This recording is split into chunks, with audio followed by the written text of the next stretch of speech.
Welcome to another edition of PIT 502, Co-Designing the Future.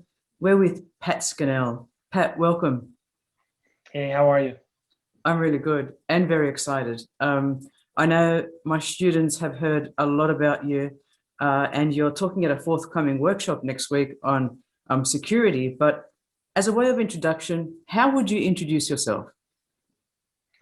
Um, well, most people in the technology space would prefer me to kind of stick to kind of my technology career, which is characterized by about 25 years now of being in emerging technologies 5 years before they became mainstream and seeing them go from conception through mass market commercialization. I've done that now in the internet, then mobile, and then the Internet of Things. And now you might call it a fourth wave of different services where I'm watching them move from conception towards mass market. That's a lot of experience, and it's quite targeted, and it's seeing services grow and develop over time. You were at one stage very high up in one of the cable television networks. Is that correct? So I was fairly senior in a wireless operator. It was a spin out from Sprint here in the United States that got acquired. It was a Google-backed startup that was Sprint, Google, Comcast, Time Warner. So the U.S. cable companies had invested in this, and we were pioneering 4G in the United States. That got sold to SoftBank, and then later I did some extensive work for the U.S. cable industry. So I've got mostly a telco background, but I've got deep experience in the cable side as well. And that's where we've converged. I mean, I worked for one of the largest telecommunications network vendors in the world, and you were sort of on the other side. You were on the service provider side, but you must have been calling for a lot of requests for information, requests for proposals, requests for quotations, what we call RFIs, RFQs, RFPs. So you saw a lot of vendors come through and try to give you pitches. Is that right? Yeah, it's funny because most of my career has been about the commercialization of that emerging technology. So there's a good concept called the adjacent possible, and what I did within the telco space is traditionally lead the charge into the adjacent industries. So when we launched 2G, there was impact in messaging to mobile banking. When we did 3G, there was impacts to laptops.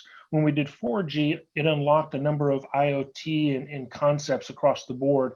And so most of what I did wasn't the traditional buy from or sell to, although I've done that in the past.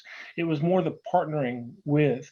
So I've done a good bit of both of those, but most of my career is more taking a concept with a partner company and developing it, which still involves a pitch, as I understand today's topic to be. And partnership is something that is embedded in co-design. Um, we've been speaking about the importance of partnerships with stakeholders.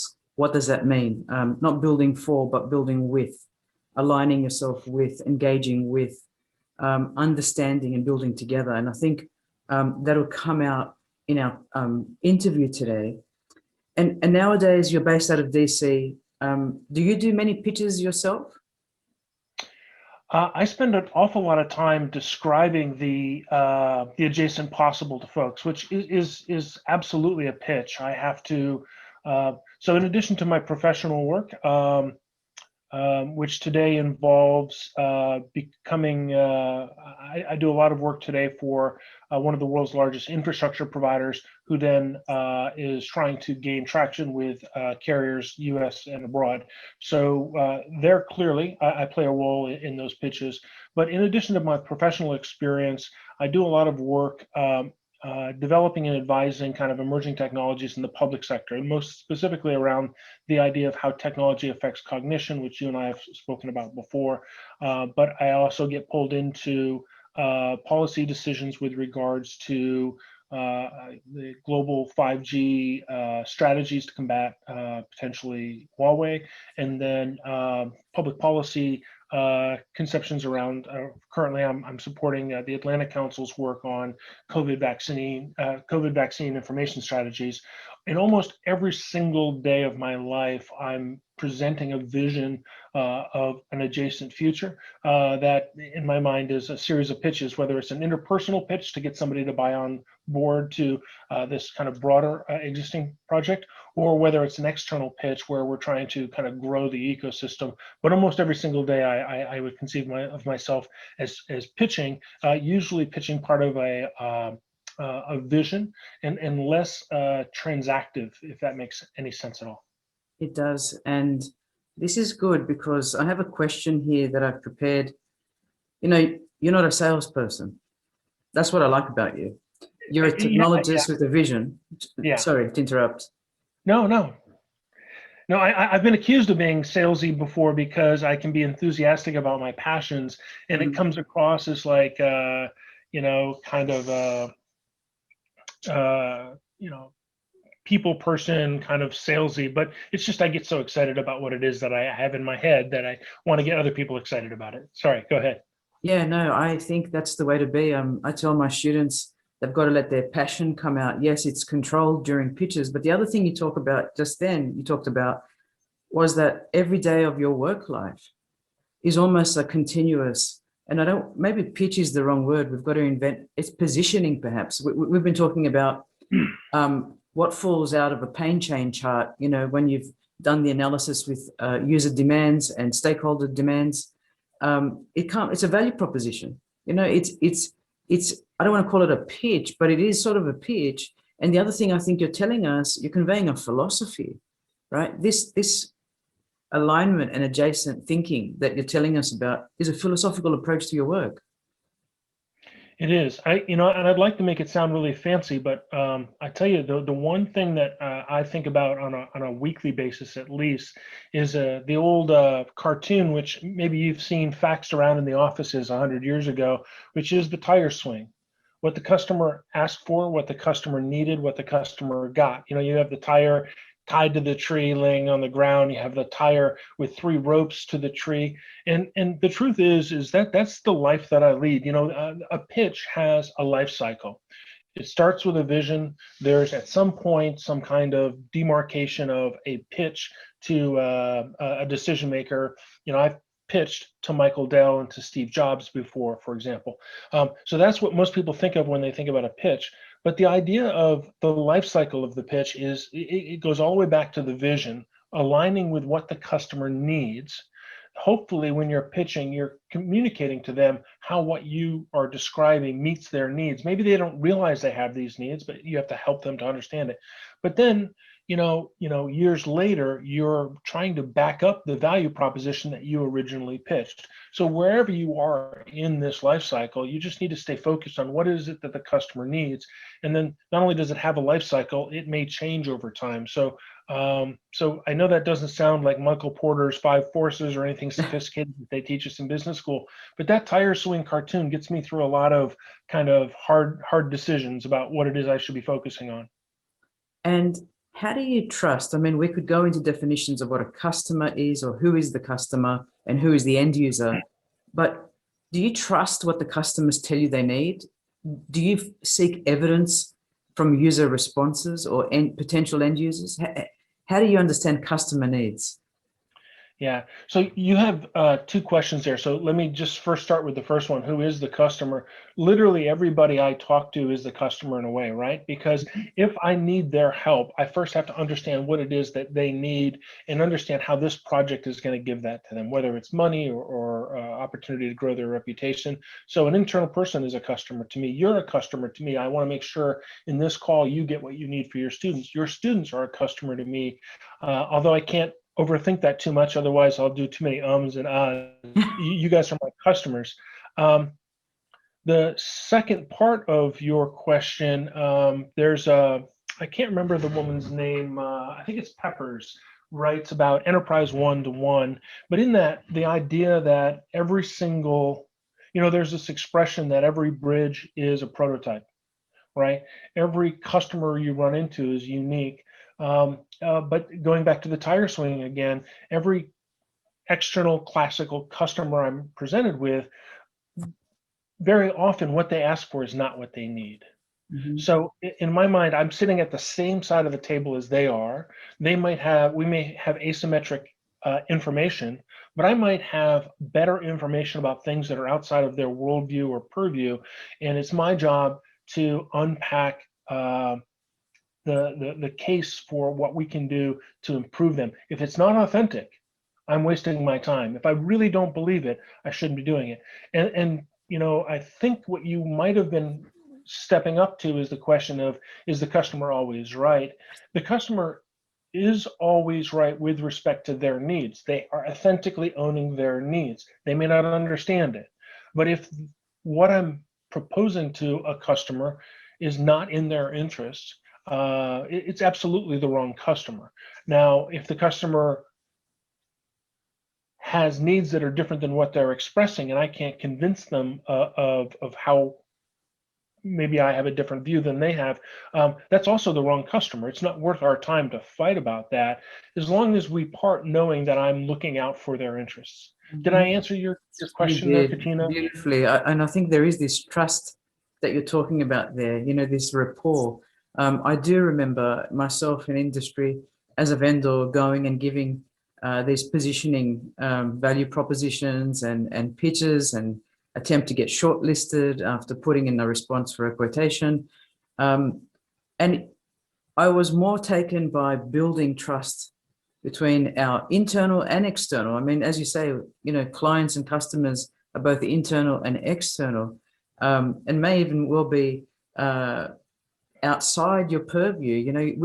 With co-design, we talk about the need to bring stakeholders around the table, and how much of your work is recognizing who the stakeholders are before you even offer that pitch? Yeah. So the truth is that you can overthink the stakeholder piece, because you could spend an ad nauseum amount of time working on that. But the truth is, I mean, there's almost an infinite number of stakeholders in every decision that you make. Yesterday, we were talking about on the COVID vaccination information strategies. We were discussing the fact, let me speak about equity for just a second here. So the idea that the US COVID algorithm is age-based is discriminatory to people who are not white, because whites have longer lifespans, and the people who are dying of old age are predominantly white. When you provide a vaccination algorithm that is age-based, then you're not treating the people who are getting sick and dying who are of color, and you're certainly not reaching the people who don't live long enough to become old enough for your algorithm. So when you do a decision, if I'm pitching you something, there's an ethics to the consideration of the transaction. There's me and you, but there's who's not being benefited from this. So I think it's quite complex today. We live in a world where we govern by tweet, and we just want to sell, and we want to influence, and we want to pitch. The truth is I think an awful lot about stakeholders, far more than I could ever communicate, because it's difficult to communicate that to somebody else. At the end of the day, the other person, you need to understand the person you're speaking to and who are the stakeholders that matter to them, and make your pitch relevant to that. Now, if you appreciate the other person's perspective enough to understand why it's appropriate to bring in a third or fourth party. For example, I know you, Katina, and I thought it was appropriate for me to bring in an equity angle to this question. But other people would be like, dude, I'm just trying to teach my people how to sell. Why are you going up? So you have to kind of begin to develop that rapport with somebody to be able to identify the stakeholders, not only that directly matter to the transactions, but that you should bring up in terms of this. But when you build a platform increasingly today, I think it's really important to think about the ethics of, I mean, frankly, at the end of the day, I believe many of us push technology out that leave most of us better off, not all of us. It's not equal in terms of who benefits, but generally we are all better off, but we feel worse off. Now, if I was to explain this to most people who are developing technology, they'd say, look, I don't have time to worry about how someone's going to use this so that they're better off on net across that. I just want them to buy my services. So part of my challenge is I overthink that stakeholders far more than it's easy to communicate, but I think that there's transactional benefit to being able to not only understand the person you're speaking to and the key stakeholders, but also stakeholders that they may not appreciate, and you have to pick your battles about when to bring that up, because you can't get off track. Your value proposition to them and their stakeholders is the most important thing to articulate. Broadening that lens or aperture, you have to do at your own risk, but I think there's a responsibility to doing that. You're going to be really happy. In this course about public interest technology, students were able to identify a pit challenge, a project they wanted to work on. 4 of our students are working on raising information awareness about vaccination in 4 different states. Okay. And, you know, one of the comments in my open office hours was, how terrible are the websites? You know, the elderly go there and think, where do I go now to register? And why is this? Why, when we're, you know, the US is one of the best, you know, web design spaces. What's going on the user experience side? But I just want you to hold that thought and say, we're working on the similar challenges. We've got 4 very young, up and coming, bright students working on this, probably in their 30s, with a wealth of experience as user experience designers in some cases, otherwise engineers, thinking about this, thinking about the public interest, thinking about how that's different. So I wanted to ask you, in an overview, maybe if you section or identify the steps, what goes into a pitch? Well, first of all, I'm not going to let it slide that you and I both just made a reference to people in their 30s as young. I guess we're getting a little too long in the tooth.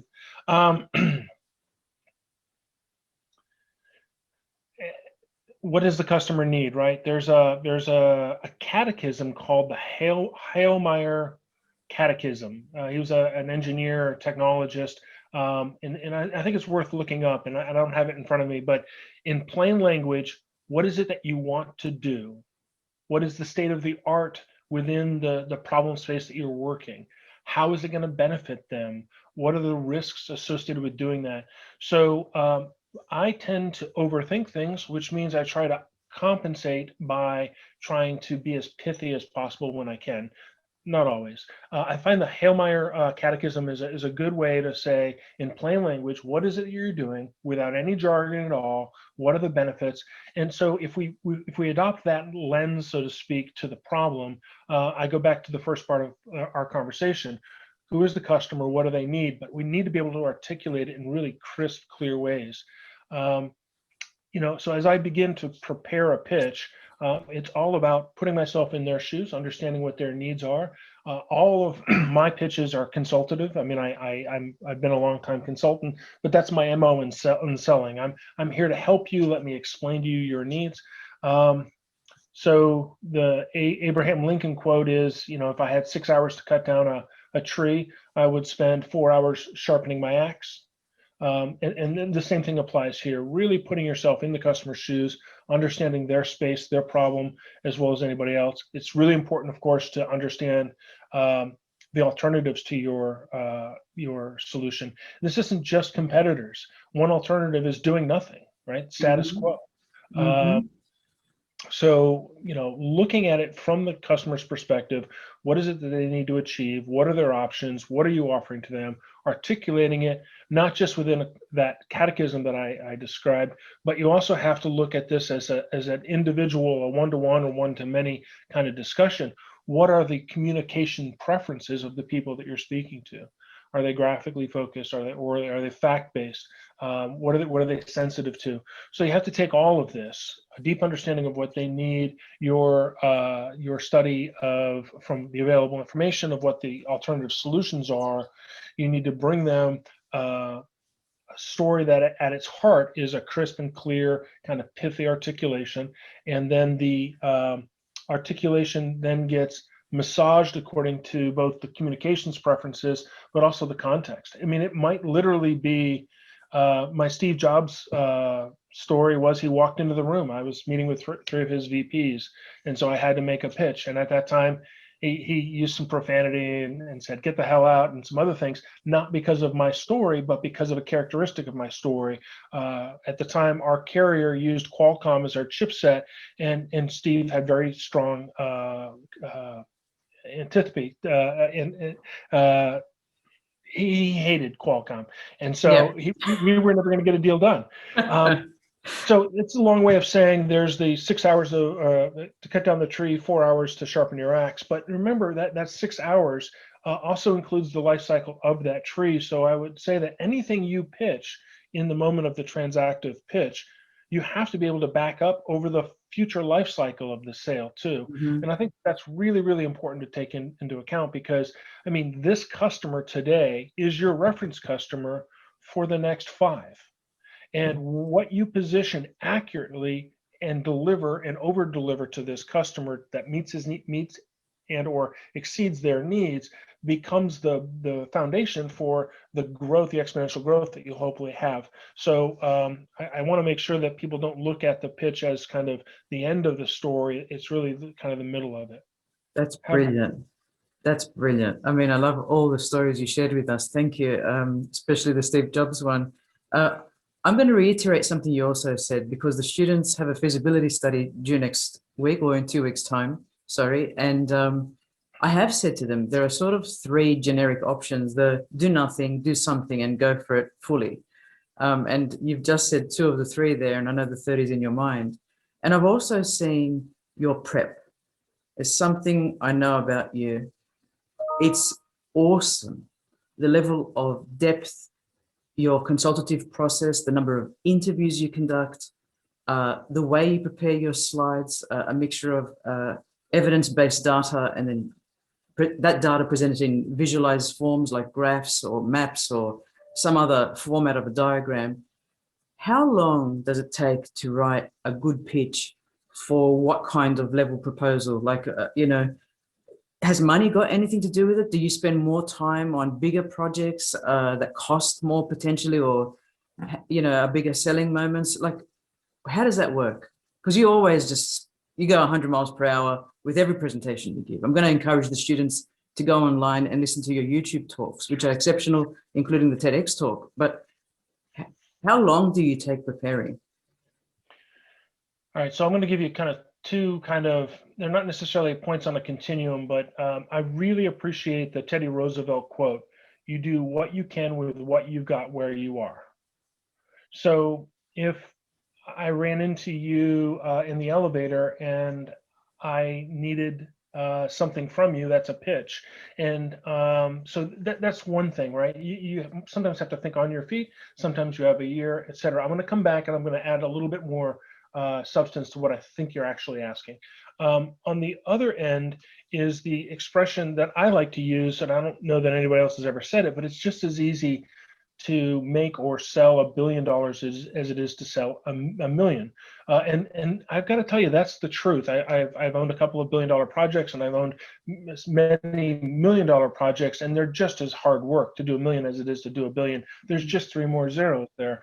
So the sometimes it's a function of scale. So for example, an infrastructure sale, is going to exist. It's going to take 1 to 3 years to sell.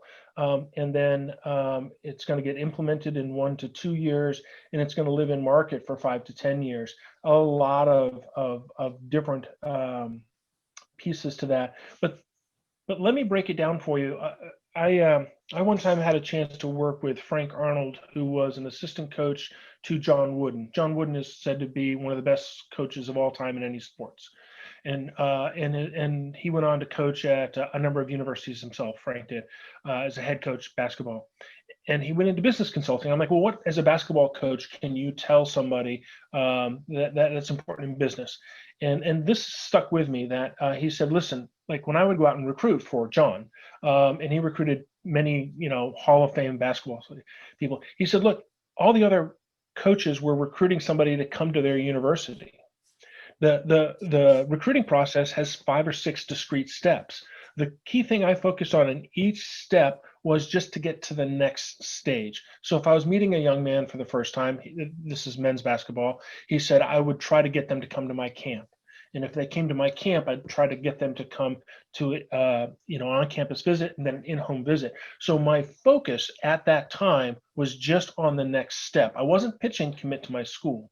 And so when we talk about a long-term pitch, you have to look at, we talked before about the adjacent possibles, but there's adjacent possibles. So sometimes a multi-year pitch is about setting up the precursors for the precursors for the precursors and making sure you're staying focused on that with a vision toward the long thing, but you're not trying to get a customer to commit to buying $1 billion infrastructure for you. So let me try to wrap all that up and say I would never, ever pitch if in a vacuum if with less than a week's worth of prep.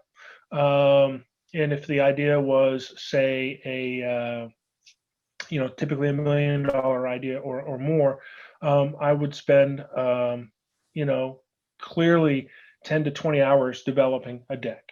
But those are just the roughest of timelines, because if I had that deck, I would go to 3 friends that I knew were qualified to review that deck, and I would pitch them as part of the process. I would ask them for the feedback. I would have them red team it. So at a bare minimum, 10 to 20 hours, at least a week's worth of time, and 2 or 3 walkthroughs with other people. But it can spiral out into a multi-year engagement in which you just try and stay focused on how each thing that you're pitching links to the bigger vision. Does that help at all, Katina? That's brilliant. That is so brilliant. So, Pat, you're the perfect person to ask this next question to. It's, what if you're not there to sell a product, like a wireless product, and you're there to convey change in the form of a strategy, a process, or something that will make systemic difference in a nation state? Is the pitch different? How? So here the challenge is finding the common ground for everybody, right? And identifying a problem, perhaps one that people aren't aware of, and you've asked a big question. I'm trying to answer it in kind of as specific as possible, but it's a situation I find myself in a lot. And so typically it's about connecting with not just that person, because if it's public interest, you have a shared understanding that other stakeholders are involved. So identifying the common interest, a common ground across those stakeholders, which, by the way, is oftentimes, I'd say 50% of the problem, is just finding a problem that other people don't have, articulating that, and then presenting a vision of how those people could be uplifted. Remember, if we go back to that Frank Arnold comment there before, if I'm talking to somebody for the first time about this, chances are what I'm asking for is more of their time in the future. And because they're not going to write a check at that point if it's at a concept stage. So what I'm typically doing in the first time I discuss something with somebody is presenting them a fairly pithy, visionary kind of consideration that maybe they hadn't thought of before, and trying to make it worth their time to get them and or a couple more people to share more time with me so I can share more details. So I don't have to sell everything, which, like many people, I tend to present all of the facts that are in my head at once, and that's not necessary. If I go back to the Frank Arnold thing, all I'm trying to do is get them excited enough to make the next commitment. If the next commitment is to have their boss or one of their colleagues join me, then that's what I stay focused on.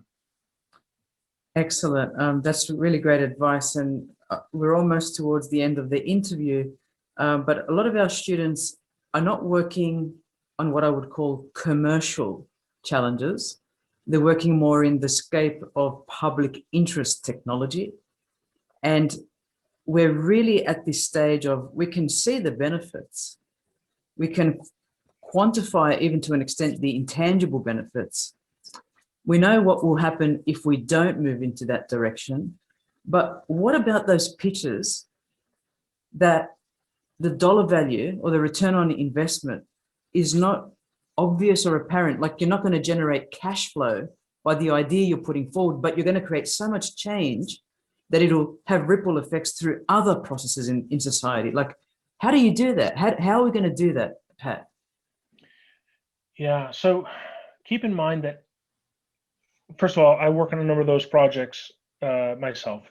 And you know, the expression is that's God's work. It's important and we need to do it, but we have to keep in mind that the people that we're talking to think in terms of dollars and cents and think in terms of ROI, and you know, you're competing for their attention against things that have discrete things. I think it's incumbent upon us that are trying to do good to be able to put the best possible quantitative story together to arm those people with the answers that they're going to need when they go to their stakeholders. Here's why we're doing this. So I don't want to let anybody off the hook. If we're extending the mortality, we're extending the lifespan of the Maori population or indigenous people on a reservation by 7 years through an anti-smoking campaign, right? I mean, there's very little ROI there, but you can calculate that ROI. You can talk about the potential of those people. You can talk about the capital costs associated with caring for their treatment. And so I think it's important not to let ourselves off the hook in terms of quantifying those things. But you know, at the end of the day, the other way there's the kind of the law school thing that when you have the facts, argue the facts, and when you don't have the facts, argue emotion, and when you don't have the facts or emotion, you bang on the table. You know, in today's culture, there is something to be said for connecting emotionally and authentically, anecdotally to people, right? So in the absence of the facts and the quantitatives, you've got to create a good story. I think Malcolm Gladwell does this. I think that if you can connect to people, this is where your homework may have helped, where if you understand a little bit about someone's backstory, maybe this is a woman and she's an executive and she has a daughter and she's divorced, and you could say, can you imagine this kid at home on the reservation all by themselves, and they don't have a support system, they don't have their mother, and they don't have internet, and we need to get internet to these people. Yes. If you've carefully crafted it in such a way that it might connect to them on a personal level, I know that's very Machiavellian, but so in short, try to quantify the best you possibly can. Failing that, try to create compelling narratives that may resonate individually with the person you're talking to. And personally, I don't think that's tacky. In fact, in one of my own pitch summaries, I've basically said, I want to see a personal use case story. There has to be a real photo. There has to be someone you've touched and talked to and is there on the deck to go, this is a real circumstance. I know that we did that with transportation and mobility. We were presenting to the Schmidt Foundation for $1 million grant or $3 million grant 2 years ago. And it was about that. It was about showing somebody who had one car, 3 drivers, but because of the one car, this one person was basically going round and round doing pickups, drop-offs, and they had a daughter as well. They were looking after. So it's true and it's real. And I like the authentic bit. We've also stressed authenticity in this course, and I think that's a characteristic of the students that are being attracted to this course. I can see it. I feel it. I know it. I'm surrounded by authentic people, and it matters, Yeah. Pat, in conclusion, you've spent probably what I would consider almost a couple of decades writing books. And I want you to talk a little bit about that, not perhaps in connection to pitches, but why, and how you've had this sort of parallel trajectory, one which is like as a researcher. I know you could have done 10 PhDs by now, but tell us about the books and why. Why? Yeah. So, it's funny because when we talk about pitches, our world is so driven by compensation and reward systems that we tend to follow the crowd often. And I think it's important to kind of deviate from that. I think the idea that I'm going to do this because it's going to get me 10 likes on Instagram, or I'm going to do this because I'll get this or raise promotion, tends to make us make bad decisions. So the idea that our jobs, our life, our culture has reward systems trains us to do those things that others want.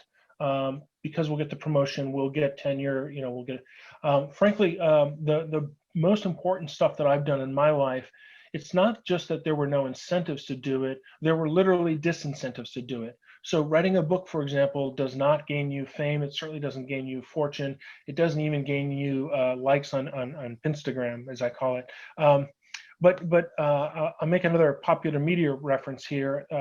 The great movie called Finding Forrester. The lead character says, write the books that you want to read. And so most of my work that was driven by things that I was intensely interested in that required significant sacrifice. But at the end of the day, I was pursuing questions that I wanted to know the answer to. And I find that applies in lots of different places in life. And I think that, it's okay to make decisions for rewards that you need to survive or to take care of your family. That's fine. But at least be aware of that. Baudrillard wrote a book called Simulations and Simulacra and talks about how we're increasingly divorced from reality because we're intermediated from them. I highly recommend the book and thinking about this topic, that he thinks we're so divorced from reality that we are actually living in a simulation, right? Mm. I mean, I don't actually know you, Katina. I see you on the television, right? And so this idea that that the version that you present to me in the few meetings we've had in person and the few phone calls we've had and the few video conferences is really you. I need to make sure I understand the distinction between that. Yes. And the same thing applies to the decisions we make in life. If we're doing things for money or for prestige or promotions, what happens is we become habituated to do that, and we think that's what we're really about. I think it's really important to sometimes step outside of that, realize that that's what you do for one reason, but then sometimes pursue things for others, whether that's going down to the beach and lifting your head up and getting the sun on it, or whether it's writing a book. But it's important to be honest with yourself about what is it that you're seeking when you go out to do something, and it doesn't always have to be a traditional incentive structure. Well, I'm going to place links to the books that are available for purchase in the PowerPoint that will go with this presentation, but I'm sure appreciative of the fact that you reached out via cold call email. I think about 10 years ago, but I can't remember now. I was trying to think now, how did we meet again? But you've been one of those people that's been a constant and also somebody I've looked to for guidance and direction on some complex topics. But, we don't talk that often, but when we do, it's always meaningful. Like today, I'm so appreciative of you. Thank you, Pat Scannell. I really appreciate the opportunity to discuss this. It's important to give back in all facets of our life. And so to the extent that this is paying it forward to the students, that's great. The flip side of that would have been if this had been live with them, because I suspect I would have had as much to learn from them as my few ideas might have impact on them. And so the idea of giving back is one that's always seen as kind of selfless, but the truth is when you give back, you grow. So I'm always looking for opportunities, and I really appreciate this opportunity, Katina. Thank you so much, Pat. Yeah. Bye-bye. Bye.